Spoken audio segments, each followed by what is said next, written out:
They considered me too old for the position and that I wouldn't be able to carry out the duties that they required. Čia anksčiau iš viso žiūrėjo į mus kaip nežinau ką.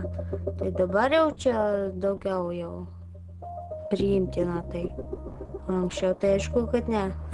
When they look at the CVs, it's written nationality Indian, you know, I mean, I think they would, I don't know, maybe they rather prefer a UK national than a Indian. Homofobija yra toks dalykas, kuris egzistuoja dar Lietuvoje ir yra labai.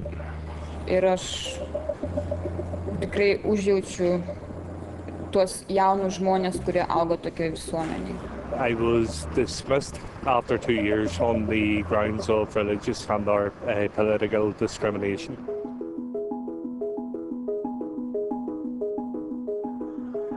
Terry, Arnoldas, Jasprit, Ivona, Ricardo ja Santa ovat syrjinnän uhreja. Se tarkoittaa, että heitä on kohdeltu epäsuotuisammin kuin toista vastaavassa tilanteessa olevaa henkilöä, joko heidän ikänsä, sukupuolisen suuntautumisensa, etnisen alkuperänsä, vammaisuutensa tai uskontonsa vuoksi. Jos syrjinnän taustalla on useita tekijöitä, sitä kutsutaan moninkertaiseksi syrjinnäksi. Syrjintä työelämässä on ollut kiellettyä vuodesta 2000 lähtien EU:n direktiivien nojalla. Rotusyrjintä on myös kielletty muilla yhteiskunnan aloilla, kuten tavaroiden ja palvelujen saatavuudessa tai koulutuksessa. Kaikista näistä toimista huolimatta syrjintää esiintyy edelleen EU:ssa. Nämä todistajan lausunnot ovat vain muutamia esimerkkejä siitä. We have asked the Europeans whether they think there is discrimination. And the answers were rather interesting. 15% of those asked say that they have, in the last 2 years, personally experienced discrimination. Whether that's because of their age, because of their religion, because of their sexual orientation. So there is a clear feeling that people are being discriminated against.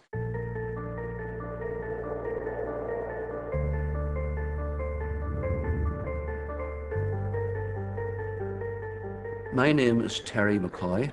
I have been involved in the timber trade all my working life, which would span more than 40 years. Vähän ennen 60-vuotispäiväänsä Terry huomasi lehdessä työpaikkailmoituksen. Exciting opportunities for 2 sales representatives. You need at least 5 years experience and knowledge of the timber industry and advantage, good people skills, youthful enthusiasm. How do you do? Thanks for coming here. Thank you. Have a seat. I saw the ad in the paper, applied for it and subsequently interviewed, and very, very disappointed that I wasn't able to secure one of the positions. I feel that I didn't have probably enough years service to offer, being 60 years of age. And I felt that the position, both positions were offered to much younger candidates with much less experience. Eurobarometri-tutkimus on osoittanut, että ikäsyrjintä on Euroopassa yleisimmin ilmoitettu syrjinnän muoto. Sen uhrit lähtevät usein puolustamaan oikeuksiaan. I spoke to numerous people in general about it, and I took advice then, and I was asked to take advice from the Equality Commission. Thank you for coming along. Thank you. Please have a seat. The Equality Commission has just recently agreed to fund your case of age discrimination. Excellent. And my objective today is to go over the facts of your application. Pohjois-Irlannin tasa-arvotoimikunta on osa eurooppalaista Equinet-verkostoa. Siihen kuuluu yli 20 järjestöä kaikkialta Euroopasta. The member states had to create, on the basis of the European law, equality centers.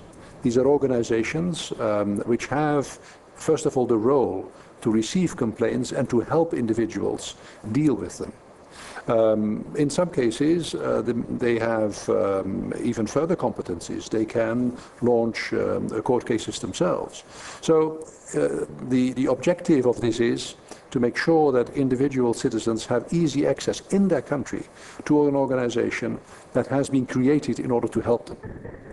Here we are in our store where the experiences that individuals bring to us when they have concerns about being discriminated against are recorded. We have thousands of individuals come to us every year, and each file represents the history of their experiences and demonstrates the extent to which employers and service providers here could be prosecuted under the anti-discrimination legislation.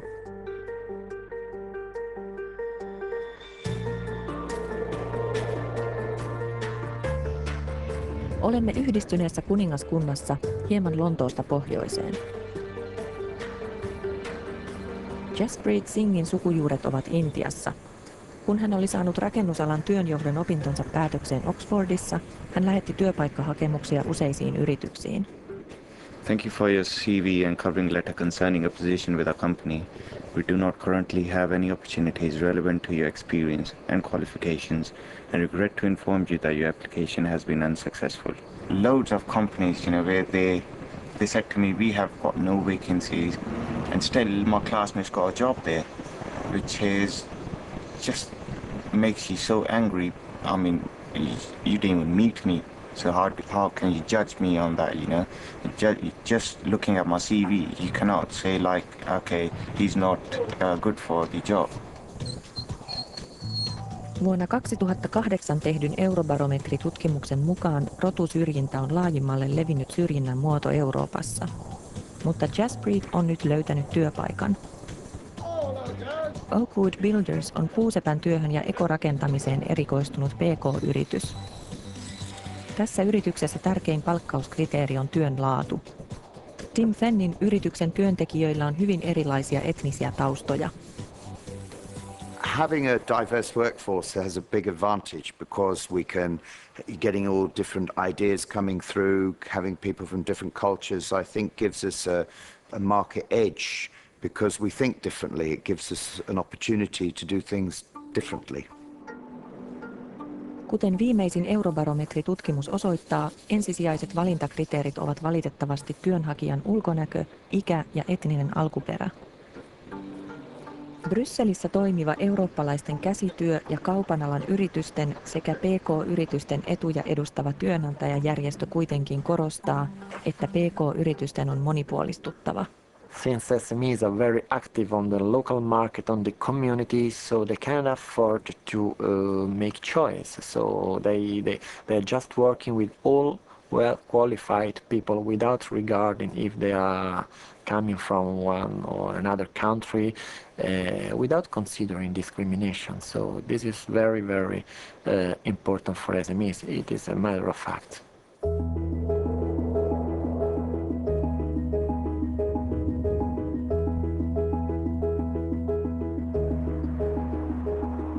Syrjintää esiintyy kaikilla yhteiskunnan aloilla. Olemme nyt Kaunasissa, Liettuassa sijaitsevassa yliopistossa. Arnoldasin kohtaama syrjintä on Eurobarometritutkimuksen mukaan toiseksi yleisin syrjinnän muoto. Mes esame Vytauto didžiojo universiteto socialinių mokslų fakulteto sociologijos katedros auditorijoje, kurią kažkada aš dėsčiau, bet pastarosius metus aš jau nedėstau ir šį semestrą man tiesiog buvo neleista dėstyti.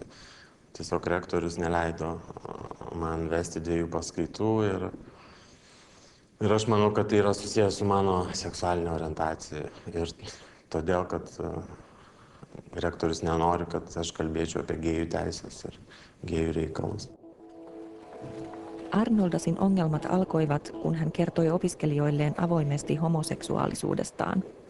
Asia oli esillä erityisesti, kun Arnoldas teki opiskelijoiden kanssa kansalaisoikeuksia käsittelevää tiedotuslehteä. Homoseksuaalisuutta käsiteltiin useilla lehden sivuilla. Rehtori kielsi lehden julkaisemisen. Aš manau, kad diskriminacija, jeigu mes kalbame apie gėjus, tai jinai labai susijusi su teisė būti atviru. Didžioji dalis visuomenės iš viso nenori, kad mes būtumėm atviri. Netgi mūsų politikai yra pasakę tokius žodžius, kol jūs esate savo klubuose ir restoranuose, tol jūs mums nei draugai, nei priešai. Bet jeigu jūs tik išeisit į viešumą, jūs busit mūsų priešais.